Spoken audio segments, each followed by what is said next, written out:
trainers from his mum, a fishing rod from his dad, and best of all, his grandpa had given him a watch. A proper grown-up watch with a black leather strap and a silver face.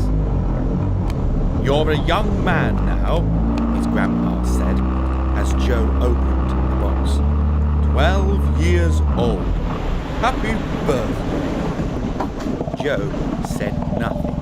He just gazed at the watch. It was so beautiful. Lying there in its dark blue velvet box, it looked like a moon. "Look after it, Joe," said his mother. "It was expensive." Joe nodded. "I will, Mum. I promise. Thank you, Grandpa." That was last night, Saturday. Now it was Sunday, and Joe was going fishing. "Are you wearing them to go fishing?" Joe's mum pointed at his new trainers. "It's been raining all night, Joe. The riverbank will be muddy. Wear your old boots." "No, it's my birthday weekend," said Joe. "I want to wear my new things. It will be okay. The rain has stopped now." He quickly pulled on his jacket and left the house. "Bye."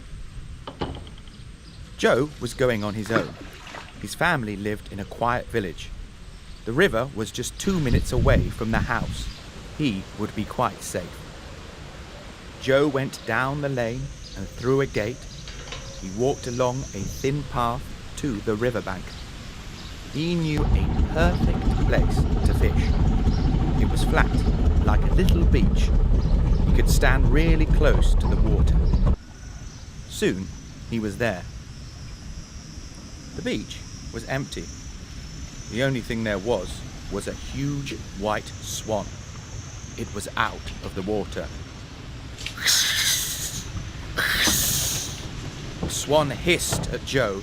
Its long neck came towards him like an angry snake. "Shush," said Joe. "I'm not going to hurt you. I only want to fish." The swan stamped its feet angrily and then walked into the water and sailed away.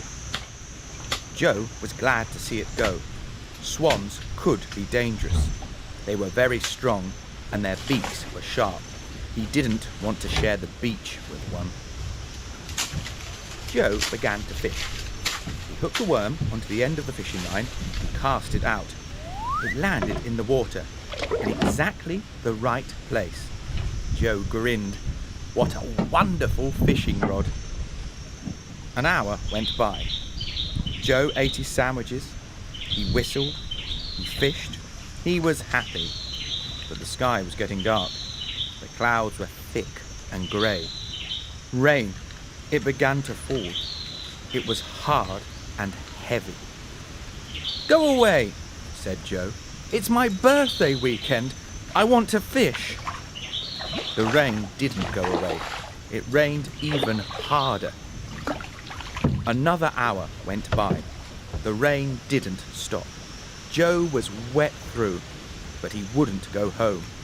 It was his special day, and he was going to stay. He put a fresh worm on his fishing line and cast it out, but his hands were wet and the fishing rod was slippy. The rod flew out of his hands and landed with a splash in the river. "No! My new rod!" He had to get it. It wasn't far away. He could easily reach it if he went to the water's edge. Joe ran forward, but the beach had turned muddy. Very muddy. His smart new trainers were ruined in an instant. Then one of them came off completely. It was stuck in the mud behind him. "No!" Joe tried to turn around to pick it up, but he lost his balance. Whoa! He fell slap on his back in the mud, and his smart new watch flew off his wrist and landed in the river. "No!" Joe scrambled to his feet. "My watch!" My watch! He stared down into the water, but he couldn't see it.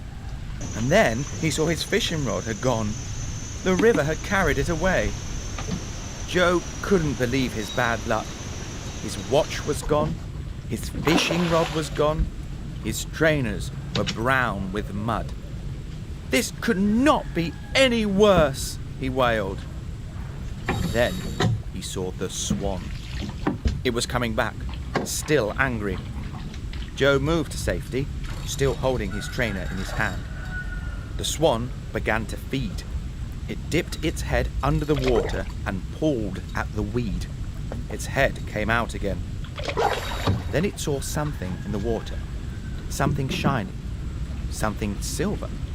A fish? The swan dipped its head under the water, grabbed the silver thing in its beak, and brought it out of the water. Huh? It wasn't a fish. The swan threw it away angrily. And Joe saw his beautiful watch land safely on the riverbank. He ran to it and picked it up. It was still working. Yes! Joe did a happy dance right there on the beach. Hey buddy, have you lost this? On the river, there was a man in a canoe, and he was holding Joe's fishing rod. I found it 5 minutes ago, said the man. I'm guessing it's yours. He poured into the riverbank and handed it to Joe. It's a beautiful rod. It's new, said Joe. Thank you so much. I thought it was gone for good. The man smiled and paddled away. Time to go home, said Joe. I'm worn out. What a birthday this has been.